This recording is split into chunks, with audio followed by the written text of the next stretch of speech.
आपके सरदार के अलावा कोई नहीं जानता कि आप यहाँ आए। यहाँ मेरी आमद का परिंदों को भी नहीं मालूम। ये जरूरी है, आपका छुपा रहना ही बेहतर है, क्योंकि हालात अच्छे नहीं हैं। हमने अपनी बदकिस्मती को बदलने के लिए इस रास्ते पर कदम रखा है। हमें मजीद मुश्किलात झेलनी होगी। कोई मुश्किल नहीं है। अगर हमने उसे नहीं रोका तो ये जान ले कि कुछ नहीं बचेगा।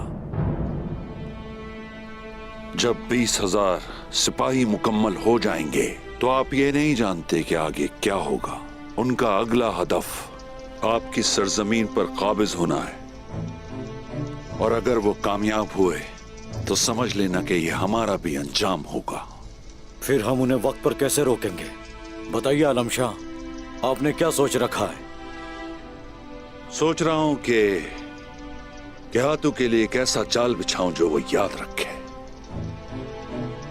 ताकि उसके सिपाही अपने वजूद से इस सरजमीन को गंदा ना करें। हमारे सरदार को आपकी ताकत पर पूरा भरोसा है। वजीर आलम शाह, अल्लाह आपकी मदद करे। शुक्रिया। शुक्रिया।